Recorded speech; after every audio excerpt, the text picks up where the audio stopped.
Thanks for joining today. So we're going to look at integrating monitoring and evaluation into a retrofit project. So moving on, we'll have a look at some basic statutory requirements. These will be primarily around the PAS 2035 requirements. We'll have a look at what sort of measurable intended outcomes you might want to consider, some other basics, monitoring and evaluation, and then how you might consider a best approach for developing a questionnaire for residents at a kind of handover stage. So let's move through. So as I just mentioned, PAS 2035 is a framework really to help you deliver a good quality retrofit program. It was brought in 2017 initially, I think it was, but after the Each Home Counts review, the PAS 2035 came in and has been updated and is going to be updated from April 2025. So it covers the whole retrofit journey from the inception of your project through to the completion and handover process.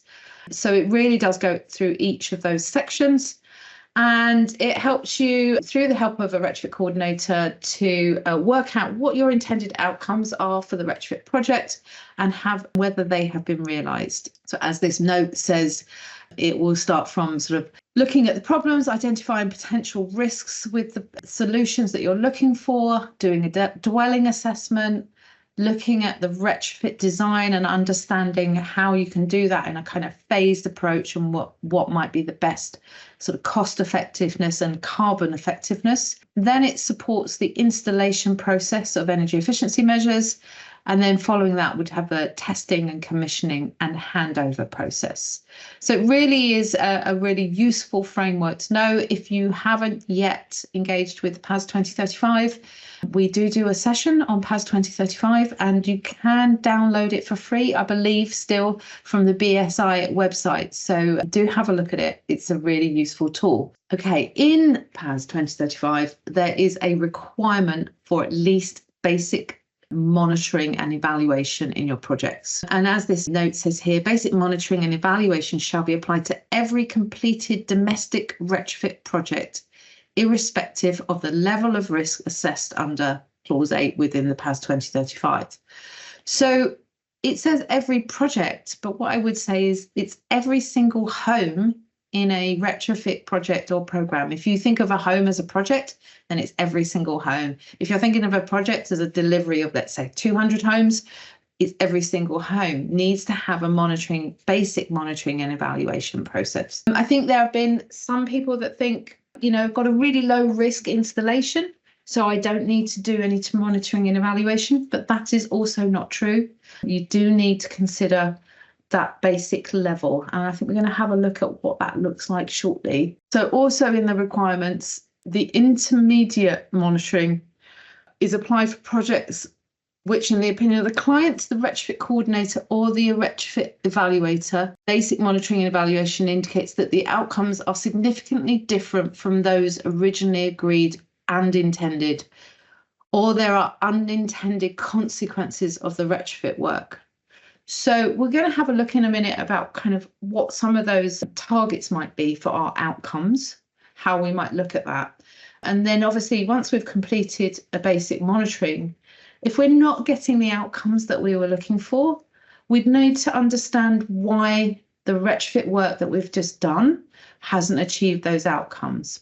Now, sometimes that comes down to poor commissioning of a new heating system or a ventilation system or something like that. Sometimes it can be down to poor installation, and sometimes it can be down to a change in the products that's been installed over that was intended to be installed. So there's a number of different reasons why we might not get the outcomes that we think we're going to get. And the biggest one is possibly, does the resident know why they've had this energy efficiency measure, renewable energy thing installed? Do they know how to use it? Are they using it in an optimized way? So that's why we're kind of having a look at this monitoring and evaluation element because we really want to get the best out of any retrofit projects, particularly where you're spending quite a lot of money and it's disruptive. We want to be getting a good response. And if it's not working, we want to find out why, so that when we do the next project, we can improve on that and get a better outcome. But, fundamentally, when we own housing stock as social housing providers, what we're spending a lot of money on our stock, and what we really want is to benefit our residents. So we want them to have a better standard of living. We want to be able to help them be able to heat their homes. So if we're not getting that output, it's really important for us to understand why that is, so that we can actually do something about it. Okay, so measured intended outcomes, or measurable intended outcomes. So here are some examples that what we might want to do as a measurable outcome. So we might want to have a look at reducing fuel use. This is an interesting one because not everybody uses that much energy in their home. They may not heat their home. They may only heat one room in their home that they spend the most time on. So when you make a home more energy efficient, or you put in a cheaper fuel source, or you do both of those things, and you say to a resident, okay, you should be able to, heat your home for less money than what you were paying previously, and then they turn the heating on, and then they get a bill that's more than it was previously, that might be because previously they didn't heat their home very much, or they heated it a single room. So it's really important that we understand where we're starting from residents, because otherwise we don't understand what the outcome can be. So reduced fuel use is one, and fuel poverty is another one. So that's where, I can't remember what version of the income, I think it's low income, high cost that we're still working with, but it's sort of calculating a percentage of the income that you have and how much you're really spending on your energy use. And generally speaking, the lower the EPC rating on your property, the more you're likely to be spending on your heating costs. And then obviously the type of fuel source that you're using is going to impact how much money you spend, and aligned with how energy efficient your home is.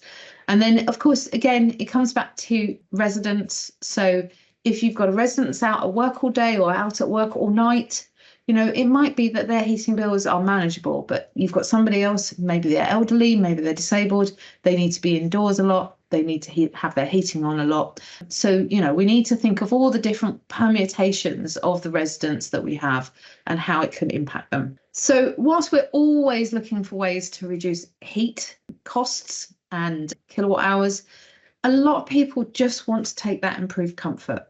So they might be willing to pay a bit more, knowing that actually, it's a little bit more than I would have paid just to, heat my home for a couple of hours, but I'm comfortable in my home now, and I'm prepared to spend that extra bit of money having that level of comfort. So we don't always, as I say, get those kilowatt savings or those cost savings out of it, but we do get an increased comfort for the residents, which is really important. Mold and condensation, or condensation issues that can likely lead to mold, alleviating those through good quality heating and ventilation is paramount, really, to living in healthy homes. Probably all very aware of the terrible case of poor Awab, who died because of the amount of moisture and poor bad mold growth in the home that he was living in. It's not very good for any of us, actually. Getting the relative humidity right in our homes is really important. If your relative humidity is too low, you'll have a really dry atmosphere, causes cough, it leads to dust mites and various things like that. That's actually not very good for us.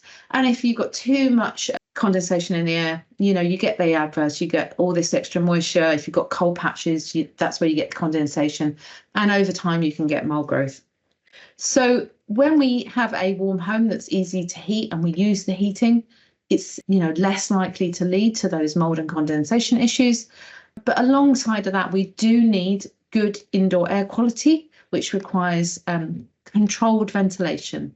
So having some ventilation units in high moisture areas is really important. Making sure that if there are trickle vents, that they get used some of the time, making sure residents know that they do need to use the ventilation, they don't turn it off, or finding routes where it's much more difficult to do that. Explaining to residents why you're putting ventilation in, and that No, it's not going to cost them the earth if it's a continuous ventilation, or perhaps, you're putting in decentralized mechanical ventilation with heat extract so that they can understand that they're not losing the nice warm air that they've got in their home because that heat is being extracted and heating up the fresh air that's coming in. So all of these things these are the measurable outcomes that you can have a look at. But alongside of those, there are a whole load of other things that sort of around behavioural issues that we've sort of alluded to. And we need to find a way of, monitoring the success of what we're doing. And part of that is like working with the residents to make sure that they understand these things. The final one on this list, I think it's really important. It gets overlooked an awful lot, but depending on where you are in the country, it's going to become more and more important. But reducing the risk of summertime overheating is really important as well. So if you live in a flat, if you live in the southeast of England, if you live in a large conurbation, it is likely that overheating risk is going to increase for you. And again, same with extreme cold, certain people with certain illnesses will be more at risk, particularly older people, again, young babies, more at risk of the impacts of summertime overheating. And with the best will in the world, we can do energy retrofit to help somebody's home be warmer in the winter. But if we're not thinking about summertime overheating and how we're going to alleviate that, we can be creating an alternative risk to them because we haven't considered that. So PAS 2035, your retrofit coordinator, if you're working with them, they should understand summertime overheating. They should be able to help advise you on that one as well. Okay, I think that's maybe it in this section. Let me have a quick look. Yeah, so we're going to have a look at some basic monitoring and evaluation, what's involved, and some examples of what you might be looking at, different monitoring approaches. So this is also from the PAS. So basic monitoring should include the use of measure-specific questionnaire distributed to the client and the occupants of the retrofitted dwelling to establish as far as possible the following things. So has it agreed the intended outcomes? So your residents, if you're a housing provider, probably aren't going to know what the intended outcomes are for them. Your asset team, your major projects team, whoever is setting up the project, that's where you set those intended outcomes right at the beginning. So you'll have to put in place a way of understanding how you can monitor that to understand whether you've achieved it. We've mentioned about whether there are unintended consequences. So the unintended consequences would be where you perhaps put in external wall insulation and there's a patch that you can't put the wall insulation on very well. So you leave it, or you put a thinner patch on, and that can lead to cold bridging, and that can be where you get that condensation mold buildup. Or it could be, that there's just a really poor detail that, no one could see at the time, and then you've got a damp patch that's come out. So there are lots of different reasons. So they need to be reviewed, and that's why in the PAS, the new PAS that's coming in from April next year, that your retrofit coordinator or a retrofit evaluator will need to go to site during the delivery or post-delivery to do an inspection of the works to make sure that they are installed appropriately. Now, that's sometimes quite challenging when it's a very quick and easy install to do, let's say loft insulation or perhaps cavity wall insulation that can be done in a day. So the answer there is, if you've got a housing estate, you're doing, let's say 20 homes on that housing estate, you want your retrofit coordinator to come down and inspect all of those houses, perhaps on that same day, or, maybe do half the houses and do a spot check to see how the installation's gone. And they'll get a pretty good idea from doing a spot check on, say, 50%, whether the quality of the work is good, in which case they might want to do an inspection of the additional 10 to see whether it continues through. If they've seen stuff that they don't like, they might want to inspect all of it. But they do need to do an inspection to see what they're looking for. When you're doing much more complex work like external wall insulation, internal wall insulation, there are specific points where you'd really want to have a look at the work before the next phase is done. So you'd want to have a look at the panel, the insulation panels going on, to see how they've been fixed, whether they've got any gaps between them, whether they've got any gaps at the back, that would allow thermal bypass. And then you'd have like the mesh and the base coat put on, and then you'd want to have a look at inspection then, just to see that the mesh, the corners of the windows is put in place correctly. And then you come right at the end, so that there are some really key points and reasons why an inspection is needed. And that's where you pick up these things that could lead to unintended consequences or poor outcomes on the work. And then we need to look at whether the client or the occupant is satisfied with the outcome. And sometimes they're really not, because there is an issue. There might be that something isn't working properly. It may not have been commissioned properly, and it may be a very simple thing to resolve, or it could be that, you're using a product in this particular instance that is either not fit for purpose or isn't ready to be rolled out if it's an innovative product, or some other reason why it's not working. And as I said previously, it could be that the reason it's not working is that the resident doesn't know how to use it. They didn't get a good handover. They don't understand how it should be run, or they feel that they don't understand why it's been installed. So again, ventilation is an area where residents get quite upset sometimes, because they think, I'm heating this space and all that's happening is sucking this like warm air that I'm paying for is going out. I don't need that. I want to shut off their ventilation, and then we get condensation build up, then it leads to mold growth, and then it's an unhealthy environment. So it's really, really important that we engage with residents and talk them through the process, and that they understand what those outcomes, or what the reasons are for them being in place.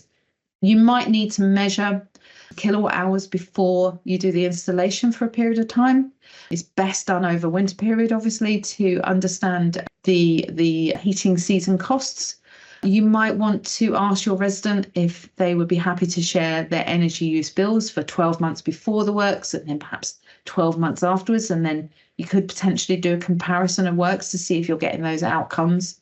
But I think, identifying where things aren't working or areas of dissatisfaction, and trying to work through those either with your contractor, with a client liaison, or directly with the resident themselves is the best route to understanding how you can resolve some of these issues that come up. Okay, so this again, I think, is from the PAS. I think we've probably gone through all of this stuff in the previous slide, so I'm going to move on to the next one. So we've just got a little matrix here about some different types of monitoring and evaluation that you could take. So on the left-hand side, we've got some sort of examples, retrofit objectives, and these are kind of qualitative. So perceived comfort, energy savings, and retrofit outcomes evaluation. And the target metric here would be from the feedback from the occupant. The means of measurement is an occupant survey. The location, well, it will be specific to the individual that you're surveying. You might be amalgamating the information overall. You might be wanting to work at a house level. So it really depends how much data you want to get from that, at what level. And then, in terms of when would you do that, you would probably want to send out a survey to the resident within a month of the works taking place. You might want to go back to them 6 months later. You might want to go back to them, 9 months later, when they've had a heating season or a summer or something, to see how that intervention has performed and how their experience has been. So sometimes when you complete a job that's been quite disruptive, a month after the works are done, the resident feedback might be not most complimentary that you could get, because they're remembering how many times they had to stay at home and wait for the builder to turn up, and that they didn't clean their shoes before they walked through the living room to get to whatever piece of work they were doing, or that it was really messy, or that it went on for 3 months, or whatever the other reasons are that they found it really disruptive. But I think if you then, wait another 6 months and then go back and survey them again, they might have a different view on the works that's taken place, because they've lived with it for a while, and hopefully they will be benefiting from and seeing the benefits or feeling the benefits of the work that's taken place. So they could have a very different viewpoint on their experience. And I know for sure, I've worked on a project where, the residents, it was done over COVID. It took a really long time. It was really disruptive. It was energy sprung work. And the residents just were really unhappy with the whole process.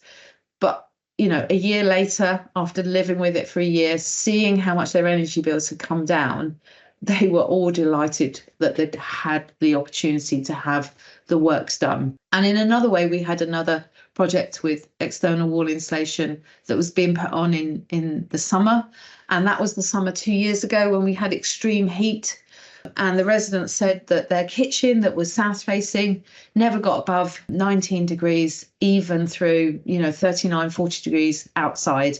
So the external wall insulation that we'd put on had helped keep the house from overheating and maintain a nice, consistent temperature indoors throughout that period. So, you got that kind of immediate feedback. They hadn't seen the change in any bill use because they weren't really using the heating at that time, but they weren't in a house that was really hot like their neighbours and friends. We've talked a little bit about this disruption process, impact evaluation, useful to find out what their experience was during that period. Let's not shy away from knowing it's disruptive. Anybody that's had building works, we know it's disruptive.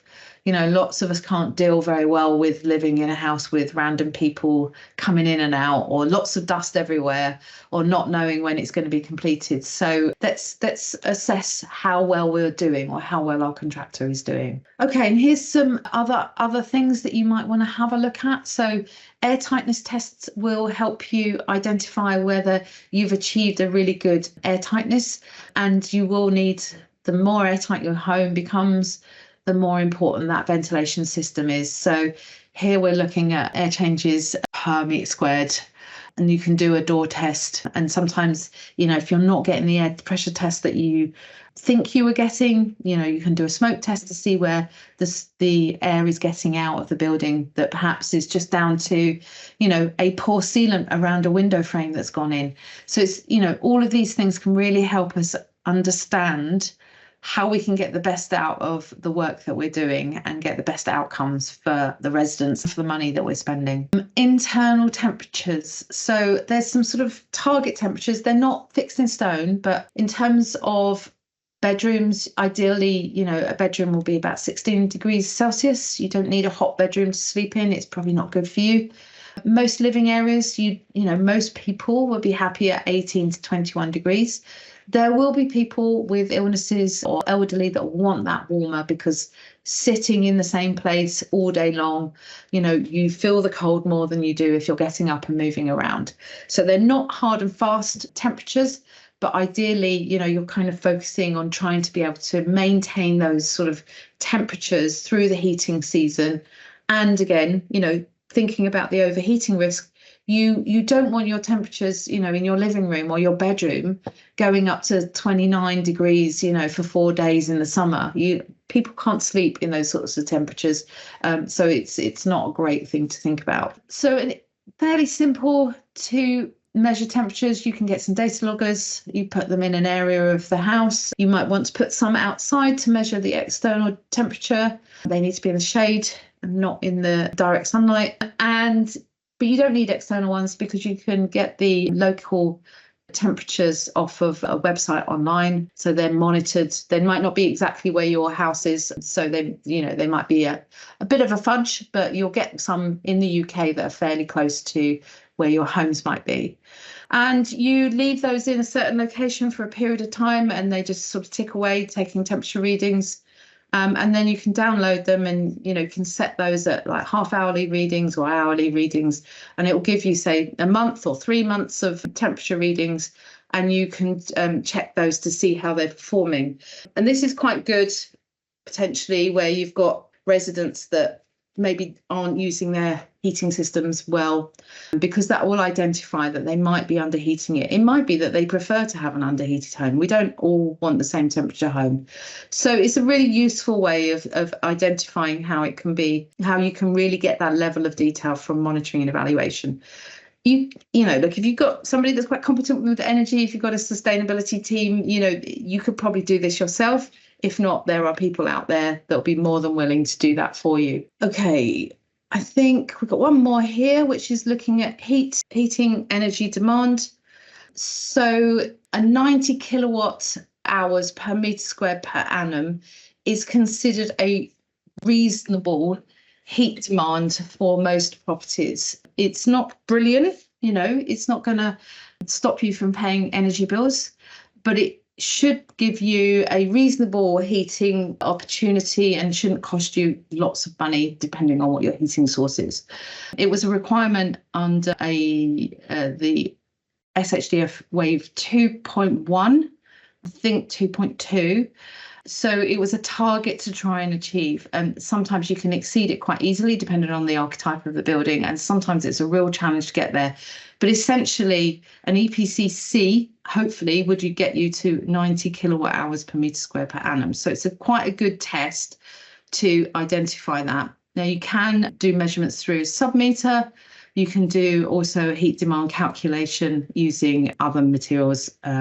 So there are different ways of finding out how to do that. Again, it's something that you could do, or you could get somebody in to do that measurements for you. Okay, so this is moving towards the end of the presentation now. We just think about those questionnaires that we might want to get to residents at the end of a project. Ideally, we would be looking at an odd numbered scale or a Likert scale measurement. So these are the sort of questions where it says on a scale of 1 to 5, with 1 being really poor and 5 being really good, what would you rate your experience of? And you ask those sorts of questions. Really you want it to be as open as possible. So you don't want to lead people with questions. You want them to be open and not closed. So closed question is a yes/no question. So ideally, we're looking for a open type question where a resident can give a kind of scaled response, which gives you an understanding of where it is. They might think it's really good. They're more likely to think it's okay or it's good. It's an improvement. So it's a really simple approach to do with this. It's best to use non-technical language where at all possible. I mean, I know anybody that works in the business, we're all really prone of using lots of acronyms, lots of abbreviations, industry words, but we need to try and think about when we're writing these things, how can I write this in a way that's more meaningful to somebody that doesn't have the knowledge that I have, that they can really respond to the questions that I'm asking. So questions, shorter, simple and direct are better. I would say it's better to have 10 questions that are easy to understand and give a quick answer to than a badly constructed question where essentially you're asking 3 questions in the same question and the person gets confused about what they're really meaning, what you're really asking for. And so you'll get some random answers, or you might get people not bothering to complete a questionnaire because they just look at that and think, I don't know what you mean. So keep it short, keep it simple, keep it direct, and you'll get more response that way. So we've got an example here. Are you getting the correct efficiency out of your heat pump? Well, does the resident know what the correct efficiency of their heat pump should be? How are they going to answer that question unless they know? So we could say, do you feel you are benefiting from your new heat pump? And that way they could say, yes, no, I don't know, I don't care. But, that's an easier question for them to understand because they won't know what the efficiency is meant to be. Okay, I think this final is an example. It's a 7-point Likert scale. So the example question is, how satisfied are you with the internal temperature of your home? And you can go from that very satisfied, which is the top question, down to the very dissatisfied. And then normally in a Likert scale, you'll have this neutral question in the middle where they don't know whether they're satisfied or not satisfied. And it might be that, sometimes you might have a change in occupant quite soon after doing some works. Somebody's walked in and they've got a house that they don't know how it operated previously, and you're sending a questionnaire out, let's say a year later, to see how it's performing. Well, I don't know what it was like last time. So how can I be more satisfied or less satisfied? So you might get those type of answers. And that is essentially the end of presentation. Cheerio. Bye-bye. Thanks so much, everyone. Thanks so much, Kate.